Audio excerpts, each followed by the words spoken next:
Okay, I'm gonna test this and see if I can hear it.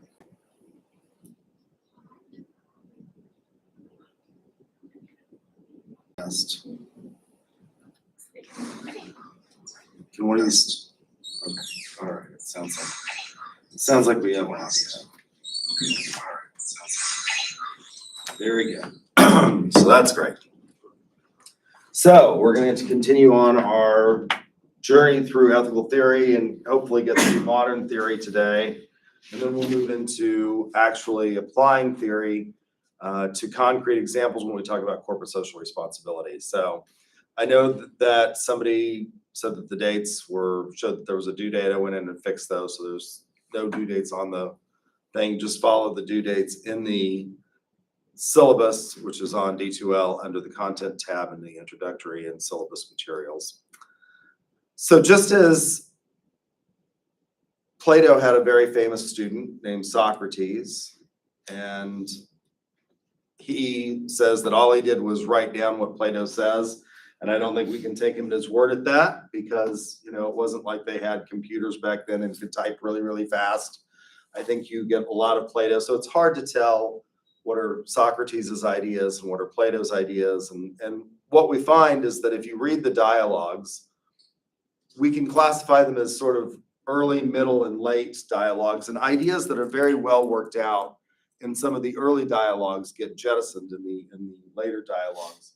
And Republic is sort of the culmination of this whole system of philosophy, completely worked out this idea of what it is we can know and how we can know it, and what is the best form of government. That's what we get in Republic. And then what is the correct form of conduct? So you get a lot in Republic. What can you get? Well, from a business standpoint, you can get the foundations of communism in Republic, because there is this idea in Republic that everyone is going to contribute to the Republic. And a republican form of government in the ancient world was a form of government in which you had elements of monarchy, elements of aristocracy, and elements of democracy. And so you've got this idea of the philosopher kings and then the guardians, who were supposed to be sort of the elite or the aristocracy, and there were some elements of democracy. But what you get is everybody is sort of assigned to their task, and they contribute to the Republic in the best way that they can. So, I mean, you can tease out from that the foundations of from each according to his ability to each according to his needs, which is what Marx comes up with. So from a business perspective, we see the foundations of an economic system in Republic as well. Aristotle never fully breaks with Plato, but he starts his own school and he develops some different ideas about these. Whereas in Republic, we get one ideal form of government. Aristotle takes a different approach and says, well, we're going to look at this sort of from a scientific perspective. Aristotle is really the first political philosopher. And there isn't a subject that we teach on a college campus that doesn't owe a debt to Aristotle. I mean, he largely came up with the way we classify things in the natural world, in biology. That was largely predicated on Aristotelian thought. And there are scholars that take their entire lives trying to prove that Aristotle was a twit and that we need to, dispense with Aristotelian scholastic thought. But I think the guy was really pretty clever. And what I think we can get from Aristotle in the contemporary world as business students and as marketers is a whole lot, particularly for those of you that are going to go into professional sales. And I am a professional sales professor, and I coach some of the teams and things like that and run a competition. So what we get in Aristotle is Aristotle in the Politics says, well, let's look at different types of governments. There are, and he uses the Greek city-states as examples. And he says, well, what types of governments are there? Well, there are governments of one That's where you have a monarch. So there are governments of one, there are governments of a few. I wish people would throw away the markers. They just put them back. It's like they're gonna magically. And governments of many.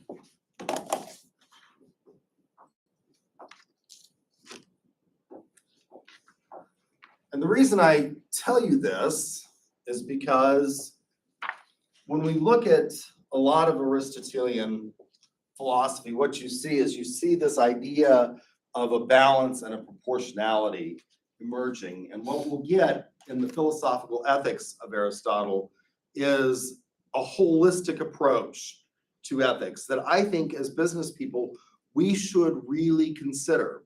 When we talk about the more modern ethical theories, and all of these are influenced by either Plato, Socrates, or Aristotle, they're all in many respects derivative works of those three thinkers. They deal with discrete situations. They tell you how to behave in a specific instance. And what Aristotle does through his philosophy is he comes up with a holistic approach to a lot of things. So unlike Republic, where there's one sort of ideal form of government, and by the way, Socrates is forced to admit in Republic that his form of government will probably never come into being. But that's beside the point. It's a thought experiment. It's not that you look at what's going on out there. That's not the business of the philosopher to tell you what is actually happening. That's the business of the sociologist or the psychologist or somebody like that to tell you these things. It's the business of the philosopher to tell you what the best possible outcome is, right? To think about these questions deeply. And he does admit that it probably will never come into being, but that's, again, beside the point. So what you have is you have good governments of one, good governments of a few, and good governments of many, and then you have bad governments of one, a few, and many. And he defines a good government as one that governs in the interest of the governed, not in their own interest. They take the responsibility of governance seriously, and they don't do it for tyrannical purposes. A bad government is one in which the governed are sort of held captive at the will of the strong man who manipulates them to get his own aims achieved rather than the aims of what's the best that can be. So a good government of one, he calls a monarchy.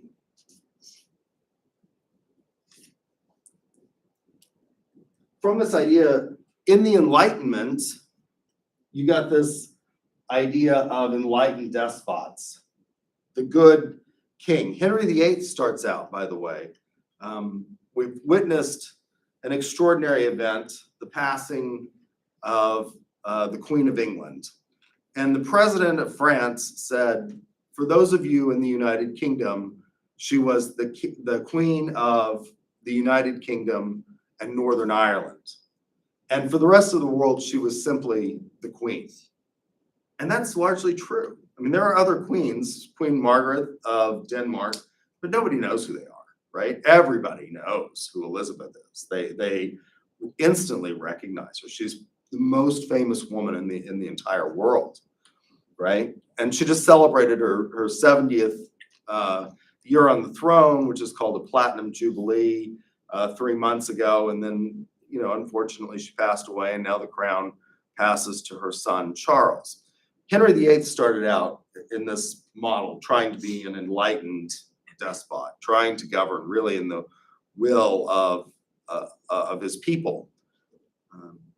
He gets kind of a bad rap because he decides that, he needs a male heir, and he's not having any. And the Catherine of Aragon, his first wife, kept producing children that kept dying, with the exception of a female child named Mary, who becomes Bloody Mary.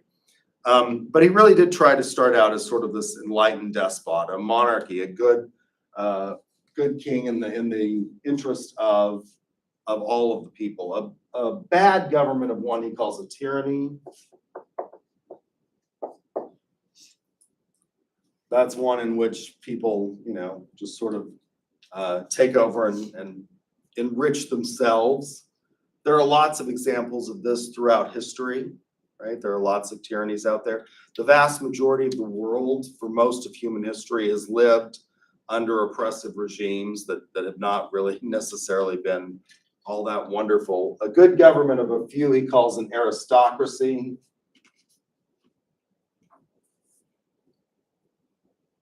Bad government of a few he calls an oligarchy. A good government of many he calls a polity. And the worst form of government of all is democracy. It's mob rule. Yes. The few bad, I can't read that. Oligarchy. Oh. Oligarchy. My handwriting is really, really bad.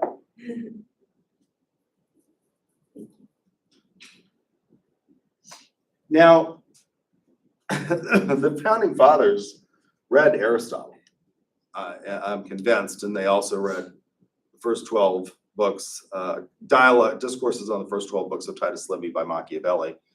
And they formed a government. We talk about democracy in this country, and as a former political scientist, I disagree with probably the vast majority. If you go over to the Department of Political Science, they're going to tell you we have a democracy in this country. We don't. We've never had a democracy. Presidents have never been directly. The only person who's elected by all of the people is the President of the United States, and he's never been directly elected, right? To this day, the reason Donald Trump was president and not Hillary, who won the election by a huge, like 6 million votes, people, Hillary Clinton beat Donald Trump, but she lost. You only need 10 states to win the Electoral College, because the way we choose presidents is by electors. Each state gets they get a number of electors equal to their representation in Congress. What does that mean? Well, how many senators does each state have? 2. How many representatives? Well, it depends on the population, right? States are all equal in the Senate. So everybody gets at least 3, because everybody gets at least 1 representative. So places like Wyoming have 3. Very small states only have 3. Places like California have a bunch of electoral votes. Oklahoma has 7 or 8. Can't remember if we lost a congressional district. But anyway, you have the equal number, and those electors meet in the various capitals around the country and cast their votes for president and vice president in separate ballots. And those are transmitted to Congress, and they're opened, and then that decides who is the president. So it's entirely possible to win, and we've had this happen 3 times in history now, 2 times recently that we've had it happen. Once with George W. Bush, the first time he ran for president. He didn't win the popular vote. Al Gore handily defeated him. But he won the electoral vote, because in most states, it's a winner-take-all system. So if you win the state, it doesn't matter if you win by a landslide or by 1 vote, you get all the votes. That's not really that democratic, is it?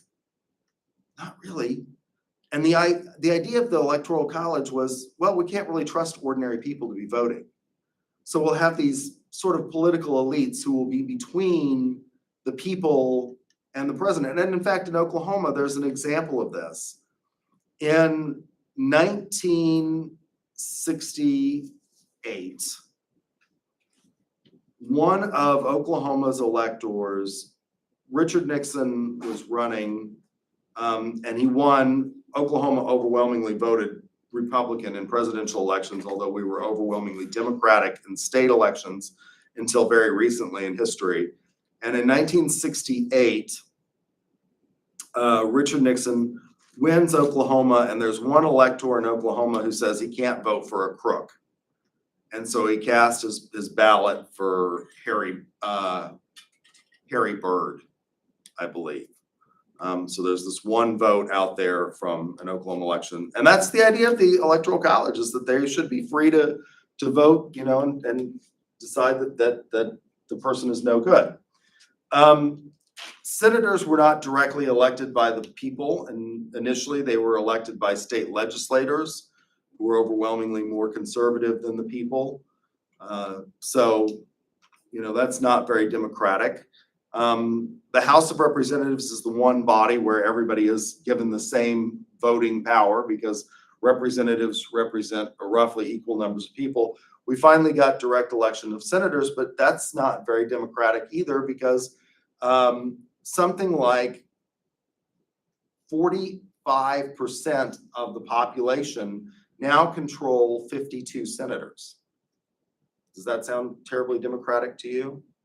That's because Wyoming, which has more sheep than people, has the same number of senators as does California, which has millions of people, right? Millions and millions and millions of people. So we have the House of Representatives. That's sort of democratic because they represent roughly equal numbers of people. And then we get to the third branch of government, and that's completely undemocratic, right? They enjoy life tenure. This is called the Supreme Court and the judges of the federal, district, and circuit courts. They're appointed by the president, and once they're appointed for a term of good behavior, and they have enormous power. 70% of the American populace supported the decision in Roe versus Wade in every poll since 1973. It's been over a 50% majority, and it's steadily grown and grown and grown. And with one decision, the Supreme Court wiped out 50 years of precedent and overturned Roe versus Wade. That's not what the people want. And that's evidenced by Kansas, which is not exactly a hotbed of liberalism. And they voted overwhelmingly to keep abortion legal in the state of Kansas. I think if it was voted on in Oklahoma, I think it would be close, but I think we would probably vote to maintain its legality. So we don't really have a democracy. We really have a Republican form of government. And what Aristotle looks at is it's this idea of balance and proportionality. So he says this is very easy for one person to degenerate. One person like Henry VIII can easily go from being sort of a good guy to being a tyrant. Absolute power corrupts, right? I mean, power corrupts and absolute power corrupts absolutely. This one, it's very easy for a mob to start running things, or one person to sway the opinions of the mob. And it's very easy to degenerate into the worst form of government of all, which is democracy. So he really likes this one because he thinks that this is the most balanced. You can see this proportionality, this idea of the golden mean here. Well, if we apply that to some other theories, Aristotle, again, talks about a lot of subjects. In friendship, Aristotle says that there are three types of friendship, right? So there are friendships that are grounded in pleasure. These are your buddies that you go out to the bar with. And if you have to go to whiskey school, like lots of lawyers do, they're going to tell you that you have to change your playmates and your playgrounds. Whiskey school is my euphemism for AA or the Betty Ford Clinic or whatever, you know, it takes to get you to dry out. So your friendships will end when you're no longer finding pleasure in the friendship. Nothing priggish about Aristotle. He doesn't say there's anything wrong with this. Just recognize that these are transitory friendships, right? There are friendships that are grounded in utility or usefulness. These are your work colleagues. I'm sort of unusual. For most of my life, with a very brief period sort of in the middle, I have spent my career here at UCO. starting when I was 22. I started teaching here when I was 22 and I was an administrator.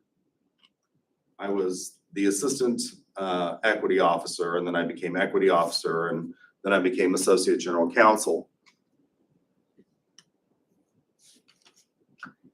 So I've spent most of my career here.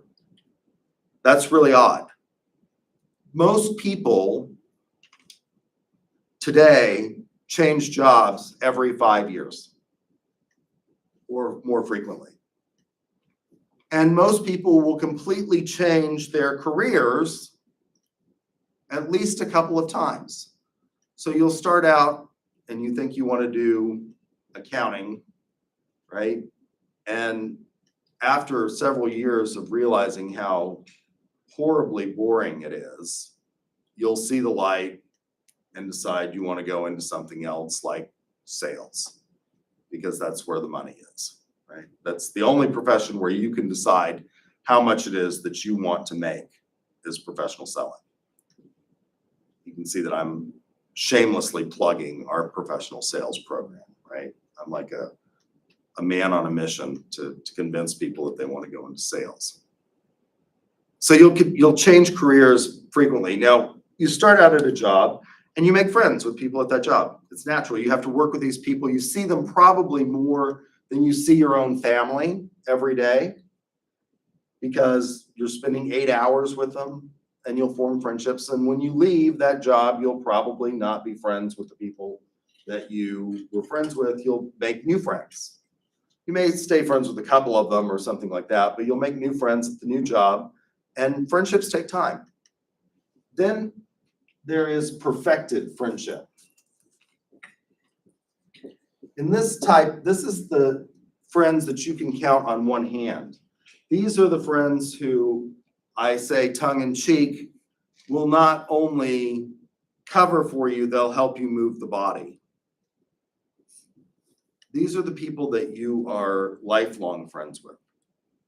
You form these friendships not because of pleasure or utility, but because you want what's best for your friend. Now, it's not that these people aren't pleasurable or that they aren't useful, but that's not the foundation of the friendship. The foundation of the friendship is that you want what's best for them. And again, these are the friendships of a lifetime. They're the ones that are very rare. Lots of us only have one or two of these people in our lives.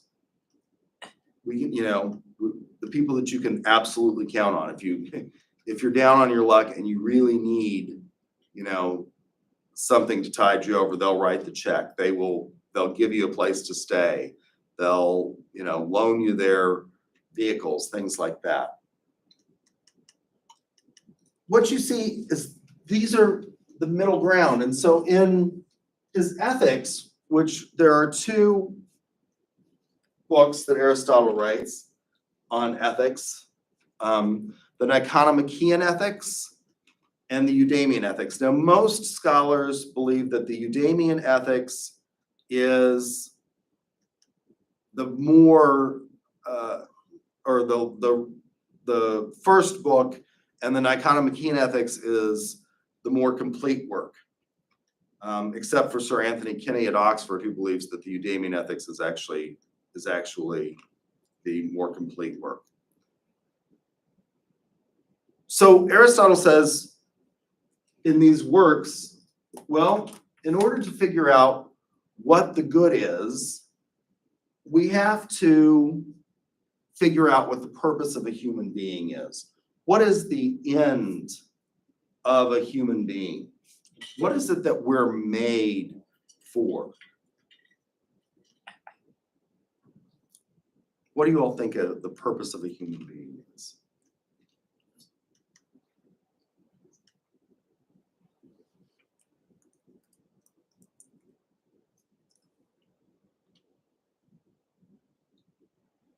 Surely you've thought about this. What's your purpose in life? When I was a political scientist, I used to have students write a paper called My American Dream. And I told them that the American dream is deeply ingrained in our psyche. This is something that's completely unique to the United States. When I was a foreign exchange student in Germany, you would never have somebody say, my German dream is. That's sort of antithetical to what happened after World War II and sort of the sense of collective guilt that they felt as a nation for what happened during the Holocaust. So nobody runs around. This fervent patriotism that we have in the United States is very antithetical to many places in the world. So what is the purpose of your life? What is it that you're meant to do?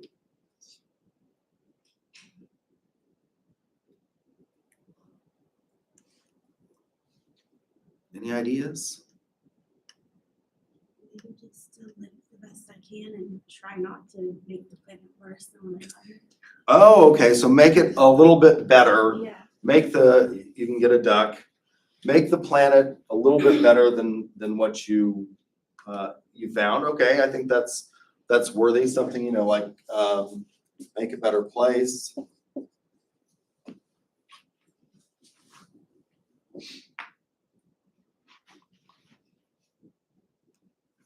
What else do you think is the purpose of a human being? Well, I was telling you my story about the American National Government paper. So I had them write this paper called My American Dream. And every semester, I would get these papers that I would literally want to vomit when they would say, my American dream is to love Jesus. Jesus told me to come to UCI. I mean, I'm fascinated by this. I really wish Jesus would tell me what to do. It would make my life much easier. I mean, literally, I had students that would tell me, Jesus told me to come to UCO. Really? He walked in, and sat down at the end of the bed and said, now look here, you need to go to UCI. I was raised in a Catholic, my mother's Jewish and my father's Roman Catholic, and so I went to Catholic school growing up. The nuns told us that we should talk to God, but that if God talks back, that there were men who could help us with that. There were drugs you could take that would end this psychosis. So I'm always fascinated by this. My American dream is to love Jesus. That may be, I guess, a worthy sentiment, but it's not terribly useful. You're going to starve to death, probably, on that dream. To procreate, okay. To continue the race, the human race. Most people's American dream is something like this. It's very, very typical. People want to get married, and now it's changing, and it's changed over time. They want to get married, they want to have children, they want to buy a house. That's part of that's stereotypical American dream. We want to own our own little piece. And again, this is antithetical. When I lived in Germany, there's land is scarce, there's lots of people. Most people don't own homes. They rent homes there. They rent apartments. They don't live in their own house. And the family I lived with as an exchange student was lucky. They had a very small, modest house, and he was the superintendent of public instruction for the town that we lived in, or the equivalent of what a superintendent of schools would be. So it's to own this house, and we fill it with stuff. And then once we fill our house with stuff, do we stop buying stuff? No.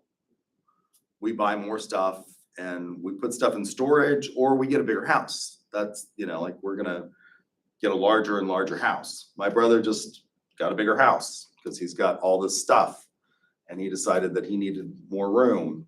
So he bought a bigger house. He also, got 2 kids when he got into a new relationship, and she had 2 kids and he had 2 kids. So they needed more room because they didn't think the kids could share a room. This is very different from what we saw in the 1950s, where people, like most siblings, shared rooms. in the nobody had their own room, and they didn't have their own, usually the parents had one bathroom and the kids had another and everybody shared. So this is part of the American dream. It's, to live well and to do better than your parents and to have all of these material items. So what does Aristotle say that the purpose of a human being is? Well, he says in both books, but he comes up with different answers in the two books as to what that meaning is. He says the purpose of a human being is the eudaimonic life, eudaimonia. Now, a lot is going to depend on how we translate this word from Greek into other languages. What is eudaimonia? Well, most people translate the word as happiness. The purpose of a human being is happiness. That's what Aristotle says. Now, this can't mean happiness as in drink up, let's have another round, or, let's eat another piece of cake or things like that. So what does he mean? I think happiness is a bad translation. And Daniel Robinson, who was also at Oxford at one time, says that the real meaning of eudaimonia, the eudaimonic life, is a flourishing life. And we get two different answers. In the Nicomachean Ethics, he says that it's the contemplative, I think it's the Nicomachean, he says it's the contemplative life. And in the Eudamian Ethics, he says it's the life of the good lawgiver. Now, these are two different lives, right? The contemplative life, the life of the philosopher, is not necessarily the life of the good lawgiver, because that's the active life. The contemplative life is one of, sitting around and thinking about these things like Michel Foucault did. We never really, if you read Foucault, doesn't come up with a lot of answers. It's just a lot of asking questions. But if you look at Aristotle's own life, this was a guy who was advising kings, and he was also studying the cuttlefish. So he led this life, this balanced life. It's one of balance and proportionality. And that's what you get from all of Aristotle. This idea of it as this balance to things. So how do we come up with that? What do we do in order to find what are the virtues in the good life? Well, you take an extreme defective character, let's say cowardice, and that's not a virtue. What's the opposite of cowardice? Well, it's heedlessness.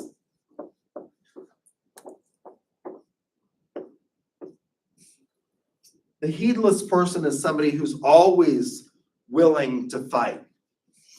They charge into every battle, at the slightest provocation. The middle ground is courage. This is the courageous person knows when to fight. When I was a younger child, and when we moved to Oklahoma, so we moved to Oklahoma from Santa Fe, New Mexico in 1986, and I went to Catholic school, and in Catholic school, it's all about debating. I mean, they like questioning because they are formed in the scholastic tradition. St. Thomas Aquinas, who is still listed as the official philosopher of the Holy See, uses Aristotle's rationality and combines it with the Gospels to form a very sophisticated theology. Again, remember when I told you that you could answer these questions of governance, conduct, and knowledge by using religion, and you get some interesting results when you do that. The Catholic See, the Holy See has a very sophisticated, I mean, they have people who really think about this deeply. And so I was used to debating and things like that. And we moved to Oklahoma, and they just weren't used to dealing with a child like me because I wanted to debate every point in class. And the nuns thought that was highly entertaining because they were smart people, smarter than I was at the time, and they were pretty good at coming up with answers to things. It didn't go over very well in Oklahoma schools. And so my mother would say, Grant, you've got to pick your battles. You know, you can't fight every infraction. That's heedlessness. The courageous person knows when the fight is worthy, when it's worth the sacrifice. He doesn't run away, but he's not always going out there. So you can do this with all sorts of things. One of the criticisms now, I think that this philosophy is one that we should think of because, again, it is a holistic philosophy. We should attempt to model these virtues. We should attempt to instill these virtues. That's what one of the things we do through education. When you're a little kid, you go to kindergarten and you learn that sharing is caring, for example. These are virtues that you should learn over a lifetime. They don't tell you how to deal with specific situations, but the person who has these virtues understands, you know, when to speak, when to do these things, when to remain silent. And it's something that you can practice out throughout your life. So the criticisms of Aristotle, I think, and I'll tell you what they are, this criticism of virtue ethics. One is that they question what is the purpose of a human being and how did you arrive at that? Well, Aristotle arrives at this purpose of a human being by saying it's the terminus ad quem. What's the terminus ad quem? Well, it's the point at which asking another question is no longer really going to make a lot of sense. So if I see you out one day walking across the mall out here and you say, where are you going? And I say, well, I'm headed to the doctor. Well, why are you doing that? Because I'm having my annual physical. Well, why do you want to do that? Well, because I want to remain healthy. Well, why do you want to do that? Well, because I want to live, right? That's the terminus ad quem, the point at which it no longer makes sense to ask why.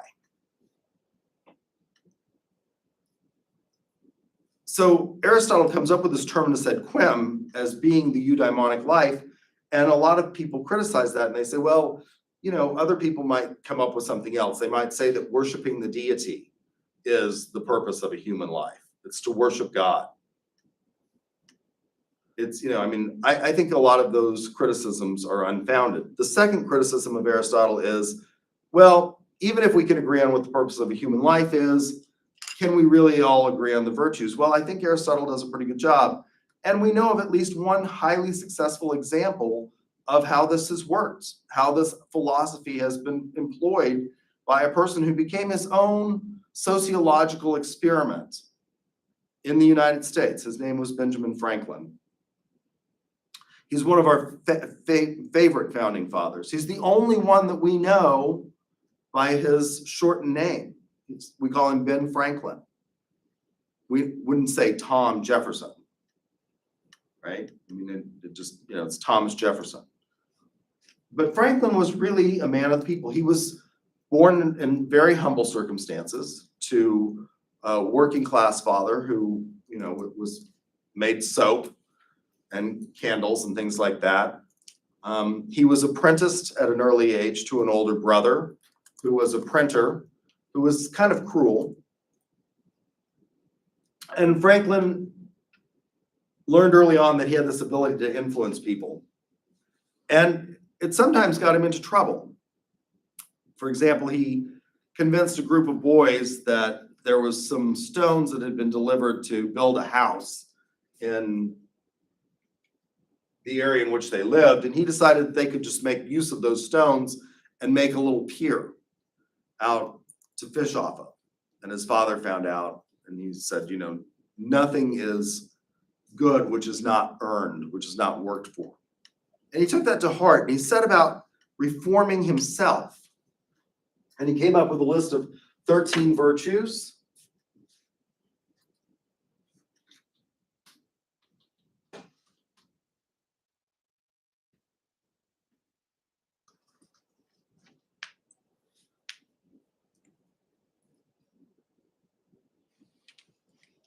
Let's see if I can find them.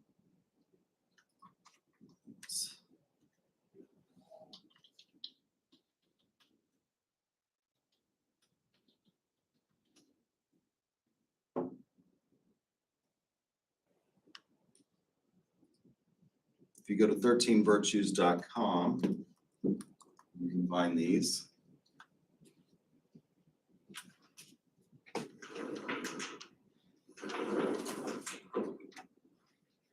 Why did he come up with 13?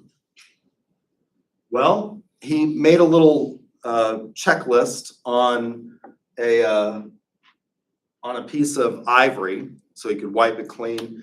And he had, what he had called spots, he knew there was more work to do. So why do you have 13? Well, you can get through 4 complete cycles in a year. It's why historically television series have had 13 episodes. You could have a fall lineup, a spring lineup, and then 2 sets of reruns, right? Because if you multiply 13 by 4, you get what? 52. How many weeks are in a year? 52, right? So you can get through 4 complete. So temperance, eat not to dullness, drink not to elevation. Silence, speak but not what may benefit others or yourself, avoid trifling conversation. Order, let all your things have their place, let each part of your business have its time. Resolution, resolve to perform what you ought, perform without fail that which you resolve. I think this is important. A lot of people, particularly in an age of instant gratification, give up too quickly. One of the things that we see in sales is that the typical salesperson will give up after asking somebody 3 times, when it may take longer than that to get to an order. Frugality, make no expense, but do good to others, yourself, waste nothing. Industry, lose no time, be always employed in something useful, cut off all unnecessary actions. Sincerity, use no hurtful deceit, think innocently and justly, and if you speak, speak accordingly. Justice, wrong none by doing injuries or omit the benefits that are your duty. Moderation, avoid extremes, forbear resenting injuries so much as you think they deserve. Cleanliness, tolerate no uncleanliness in body, clothes, or habitation. Tranquility, be not disturbed at trifles or at accidents common or unavoidable. Chastity, rarely use venery. This is an old-fashioned word for sex, but for health or offspring, never to dullness, weakness, or the injury of yours or another's peace or reputation.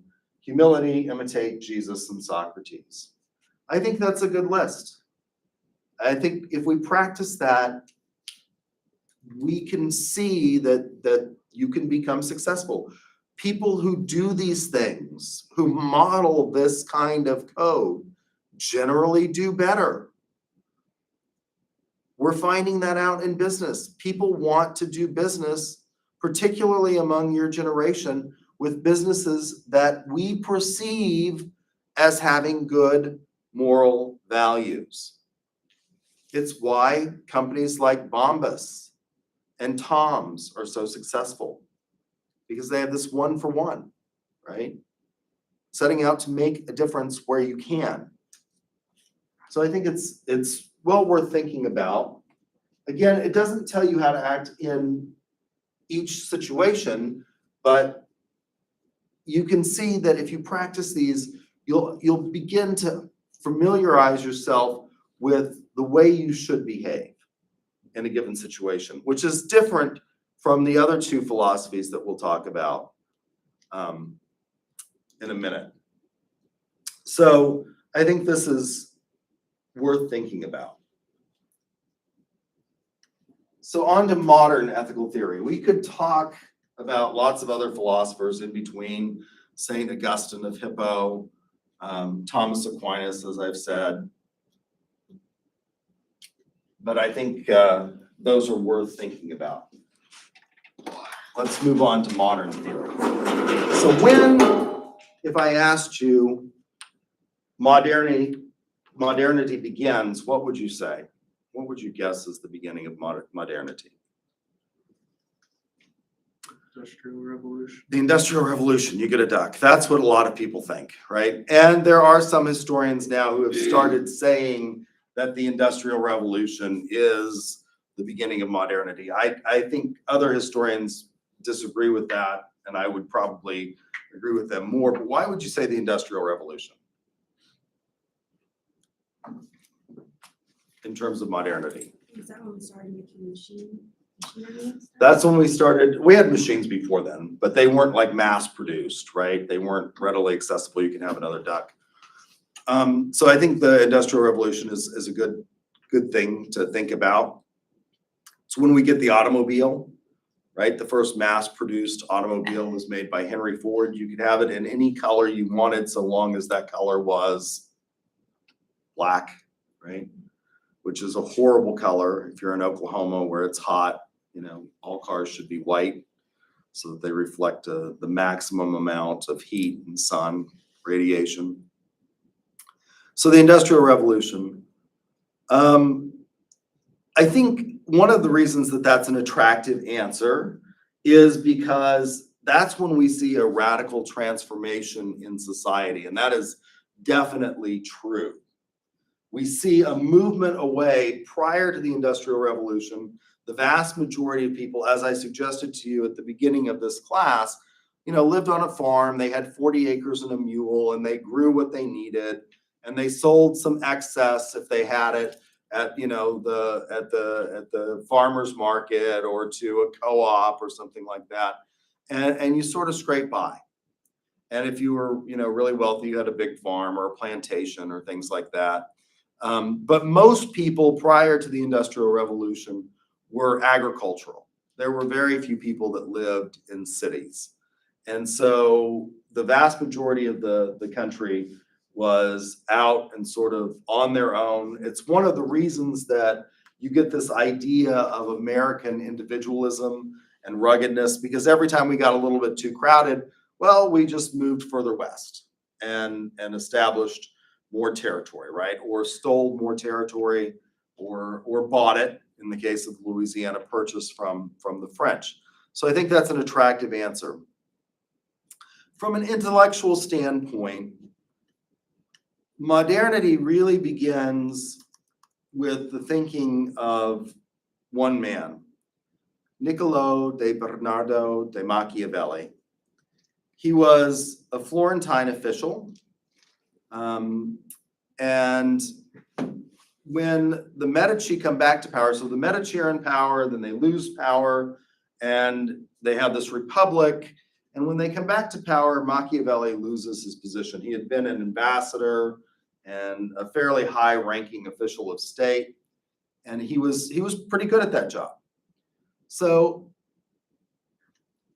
in order to regain favor with the Medici, he writes a book. It's his most famous work, although I don't think it should be, called The Prince. Every modern leader, with the exception, and this is just a fact, with the exception of Donald Trump, has read The Prince and taken something from it. It's a rather pithy book. You can read it in one sitting. But the reason that we call it the beginning of modernity, the Quattrocento, is when we see the beginning of modernity. So a lot of people mark the beginning of modernity as the discovery of the new world and this thinker Machiavelli, because before Machiavelli, power and the state were intimately entwined with religion or a mythology. And Machiavelli pays no attention to that. And that's why it's thoroughly modern. Now, Machiavelli gets a bad rap, in my opinion, because of The Prince. In The Prince, he says, let's talk about governments. There are two types of governments. There are republics and there are principalities. or kingdoms or monarchies, whatever you want to call it.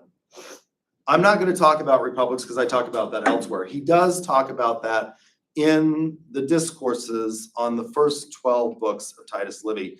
That, I think, should be Machiavelli's greatest work. Nobody reads the discourses on Livy anymore, but the founding fathers did. And they came up with a system of government, again, that really looks a lot like sort of the ancient idea of a republic. And in that, Machiavelli talks about republic and the height of the Roman Republic, where you had this element. So you had two people that were in power. For example, Julius Caesar and can't remember the other one's name, who was the second consul. But you had this element of monarchy. You had an element of aristocracy in the Roman Senate. And then you had elements of democracy in the Roman Republic, which were tribunes, which were elected by the people, and they settled sort of local disputes and things like that. I think that really should be Machiavelli's most noted work, but it's not. It's The Prince. And it's really because of this break, this very big break from basing government on this idea of the divine right of kings. And Machiavelli says that that's not really the way it works. I'm going to tell you about how power really works. And so he says there are various ways that you can become a prince. You can be born into it, or you can take it over by conquest. If you do, it's harder to maintain the principality. Now, what can we learn in the modern era from this? One of the things that we can see Machiavelli being very prophetic in is if we look at the war in Ukraine right now. This is just a continuation. The Russians went in. Who should be winning that war at this point in time? Russia. They're a far larger country than Ukraine. They have more troops than Ukraine.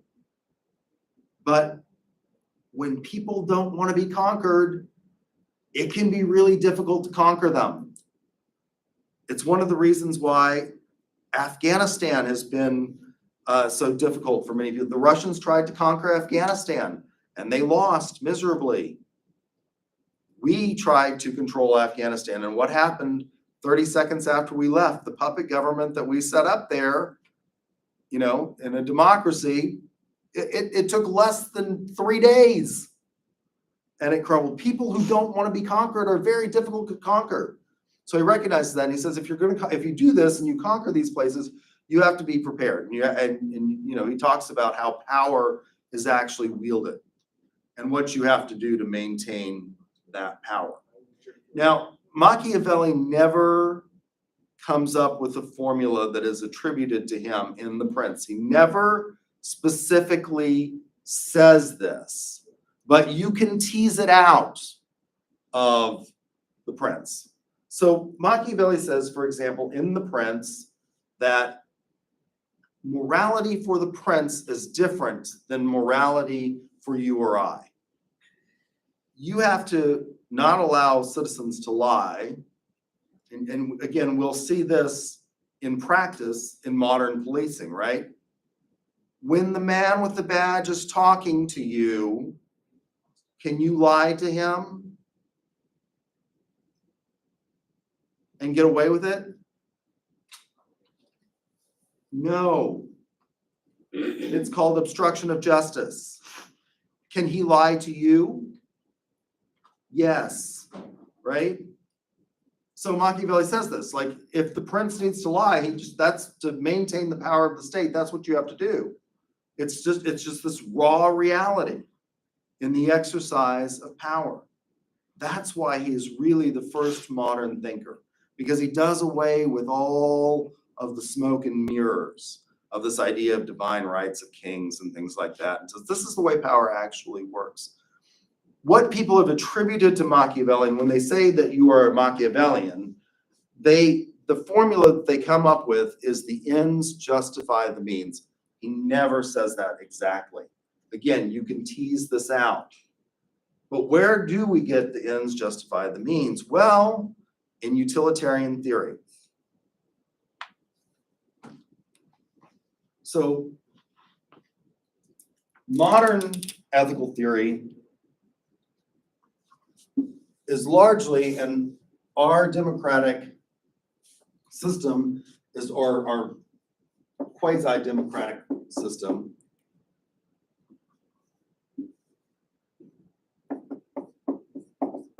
is founded on utility, the idea of usefulness. And you do get that formula out of the writings of people like Jeremy Bentham and John Stuart Mill. The ends justify the means. Now, what does this mean? How do you go about applying this? And this is where this theory, unlike Aristotle, which is holistic, gives you a way of behaving in every situation that you can just figure out the calculus, right?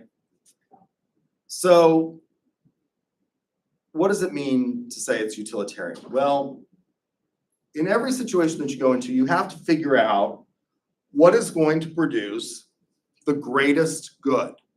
So it's often called the greatest happiness principle. What is going to produce the greatest amount of good for the most amount of people? This takes two forms. The purest form of utilitarianism is what we call act utilitarianism. Act utility. So for an act utilitarian, what they believe is that every situation is somewhat unique. You never have the same set of facts exactly the same way ever in history, right? It's different. I have taught this course, and so a lot of times people will ask me as a professor, don't you get tired of teaching the same thing over and over and over again? And I say, I've never taught the same thing over and over again, because what you guys come up with in our discussions varies from class to class. And the ideas that you think about and that I have to respond to are different. And the way I have to approach it is different. So I've never had exactly the same class. A lot of the same material, but I have to approach it in unique ways, in ways that will reach each individual class and each individual to make the most out of it, to keep your attention. How do I do that? This part of the class, the theory part, is the part that students hate the most. It's the one that I get the most excited about. So I have to ask a lot more questions. I have to walk around. I have to change my inflection. I have to say things multiple times to try and get you to really think about it and let it sink in. And so I've never had the same situation exactly twice in terms of classes. I've taught the same subject matter, but it's always different. So for an act utilitarian, you would have to approach each situation and say, look, what is going to produce the greatest happiness in this situation? Well, what could be wrong with act utilitarianism? Anybody think of something that might be wrong with this? What could go wrong with thinking about just every situation you have to produce the greatest amount of happiness? Something that produces the most amount of happiness might not be fair or just to like everyone involved. Okay, that's true. You get a duck. Let's take, for example, to go along with what you just said, chocolate.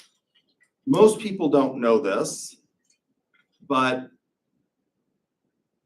most of the world's chocolate to this day is produced by conditions that are tantamount to slave labor. It's produced on the west coast of Africa largely, and the people that are engaged in this production suffer in incredibly bad conditions. But it's a very small population that does this, and aren't we all happier with chocolate? What happens when you eat chocolate? Well, the same things, the same activity in the brain that's stimulated when you experience anything of pleasure happens when you eat chocolate, right? Most people like chocolate. So a very small percentage of the population of the world is employed in sort of horrible conditions so that we can all enjoy our chocolate. And aren't we all that much better off? We're coming up on one of the largest chocolate buying months of the year. That's Halloween. The largest day is actually Easter. That's when most people start buying because they make all the chocolate bunnies and all the sort of Cadbury eggs and things like that. So we've got this small percentage of the population. Now, it turns out that there are people that produce chocolate ethically, and the way you can tell whether it's been produced ethically or not is you can look for Rainforest Alliance markings on the chocolate or Utz Good Inside. But you could use Act Utilitarianism to justify this, because small number of people, large impact on everybody's happiness. When you're a kid and you got a chocolate bar, weren't you just ever so happy? Yeah. And it produces these good feelings in the brain, right? Well, most of us would say that's just creepy, right? A small percentage of the population in the United States in the past was enslaved to produce cotton that we use to manufacture, cheap textiles. You could justify that using Act Utilitarianism. What could be another problem? So there's this idea of just ultimate justice, that there's just some things that we just kind of say, that's creepy, don't do it. The idea of owning another human being is just sort of a priori wrong. So no amount of happiness can justify it. What are some other problems with Act Utilitarianism that you can think of? Anything else?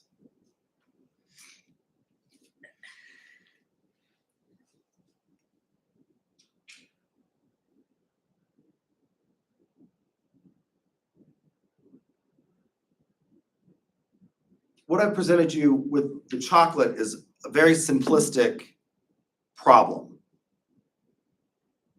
How many of you have done something that you thought would turn out really great and it didn't? We've all done this, haven't we? I tried this, I like to cook. I'm fairly good at it now, but I remember the first time when I was a little kid, I conned my brother, I got him up and I said, let's make breakfast for mom and dad. And,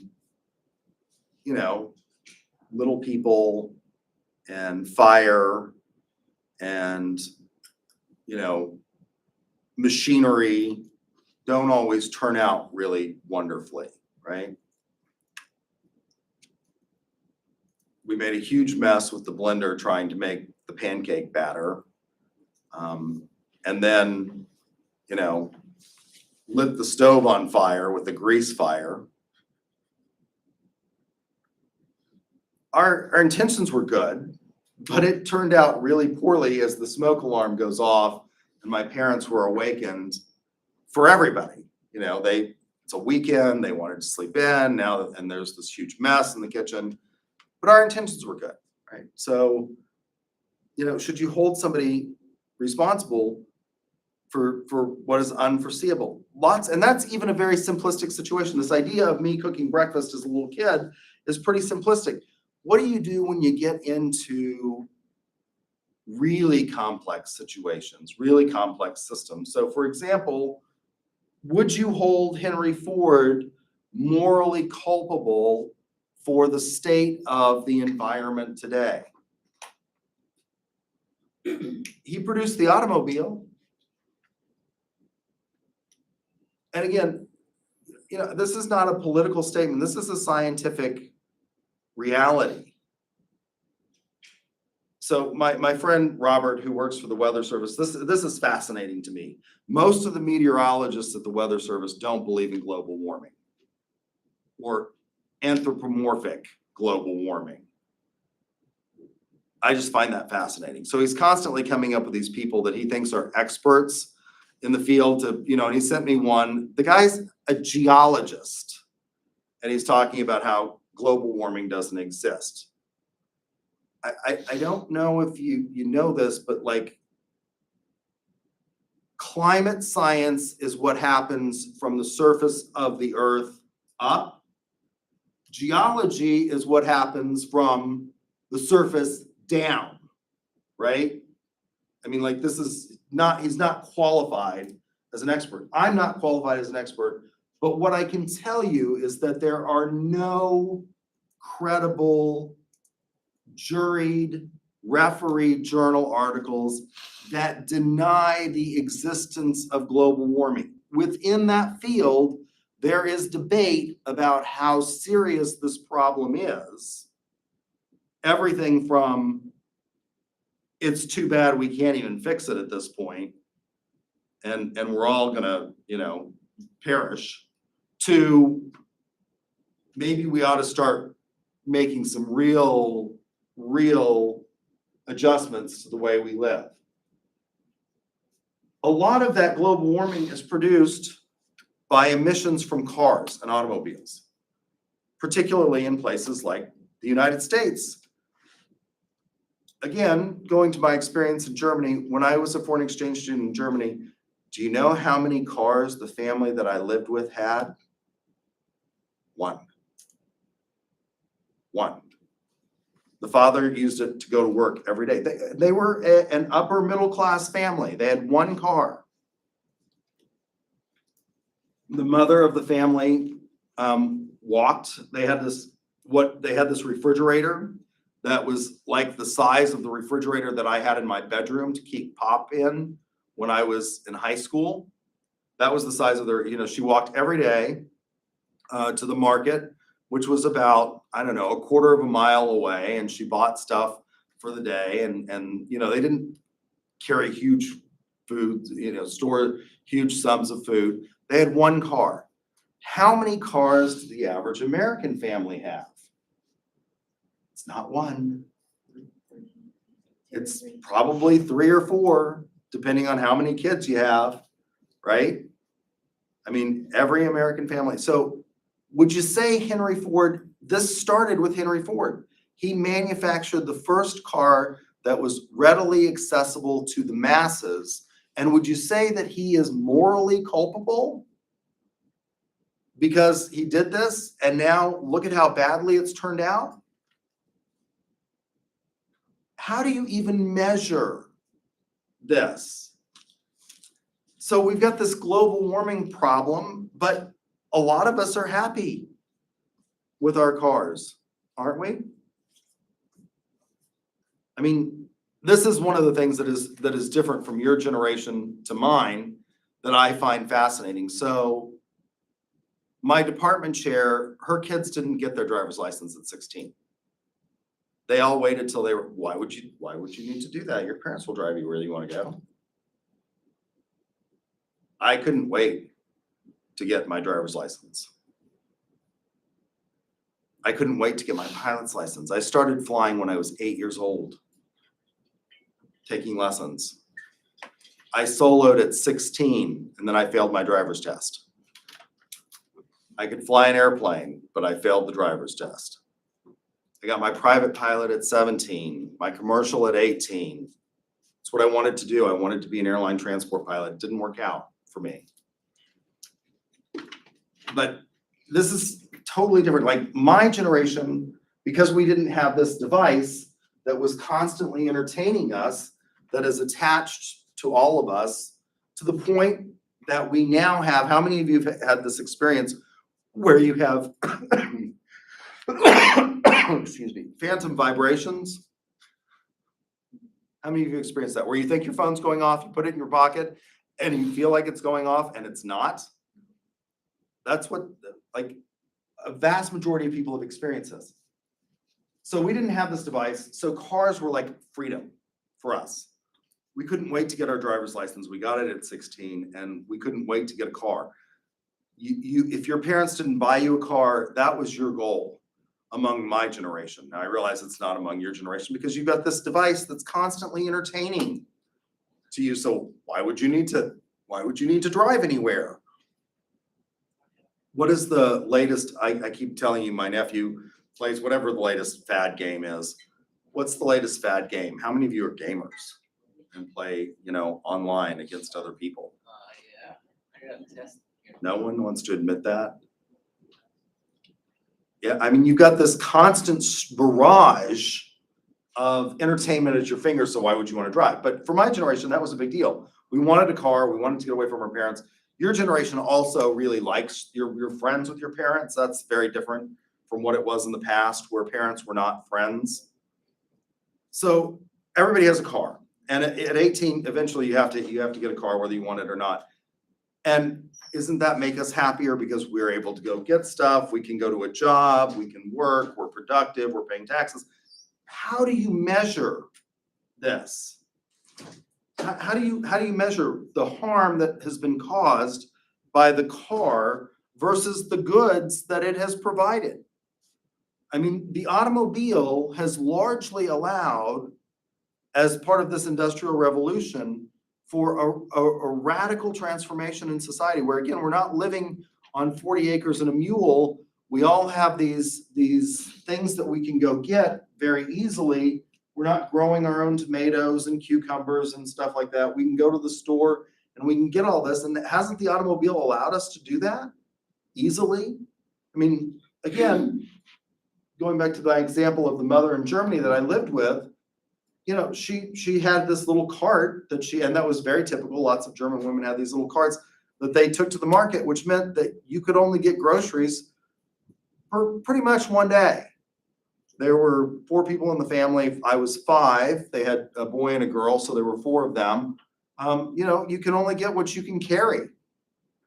The automobile has allowed us to stock up. We don't have to go to, and how many of you are horrified when you have to go to the store like I am? It's a nightmare to go to Walmart. I have to go. It's a necessary evil, but I am like a man going to the gallows when I have to go to Walmart. I have found evidence that the Yeti exist, and they are at the Guthrie Walmart in front of me constantly with all their little Yeti children, screaming and yelling and touching things. And I have to go. And as a result of the car, I don't have to go all that often. Isn't that created a lot of happiness? So how do you even measure this? That's one of the problems with Act Utilitarianism.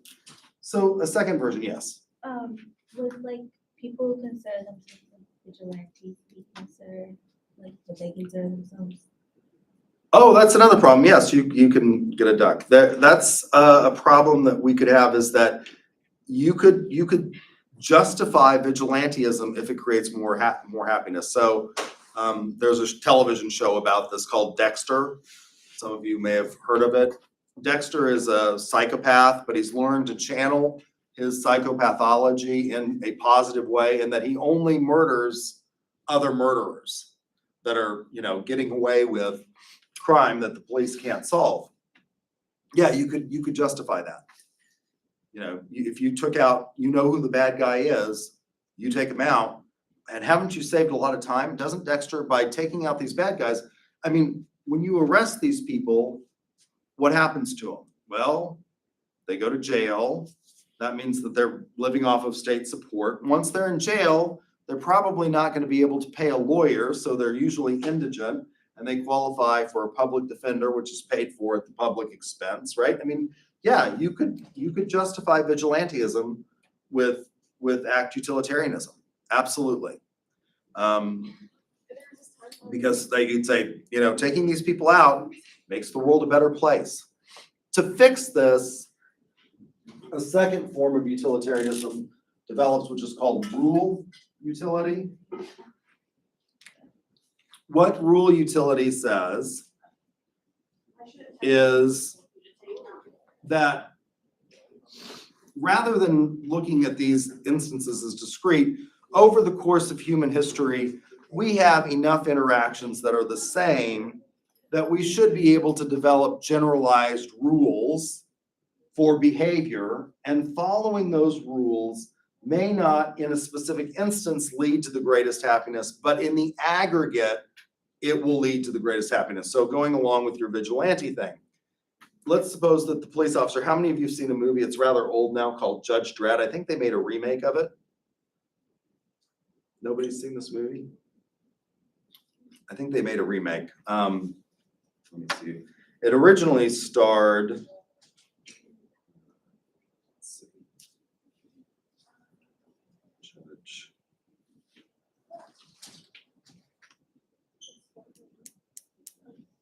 Dredd. Now my phone's being really slow. I think it originally starred Sylvester Stallone as Judge Dredd. So in the future, this is it's a dystopian future in which the police, because crime and things have gotten so out of hand, the police are judge, jury, and executioner all in one. So they stop a citizen on the street, they judge them right there, and if they find them guilty, they execute them on the spot. I guess I'm out of time. So we'll pick up there with finishing with rule utilitarianism, and then we'll talk about rational absolutism, and then we'll get into corporate social responsibility. Have a good morning, and I will see you next week. I did fix the dates, so just follow again the syllabus. If you're looking for the dates on when things are due, like the second quiz, which is chapter 2, I think it's due at the end of this week. So just look at that. If you got ducks, come and see me so I can give you your points. And the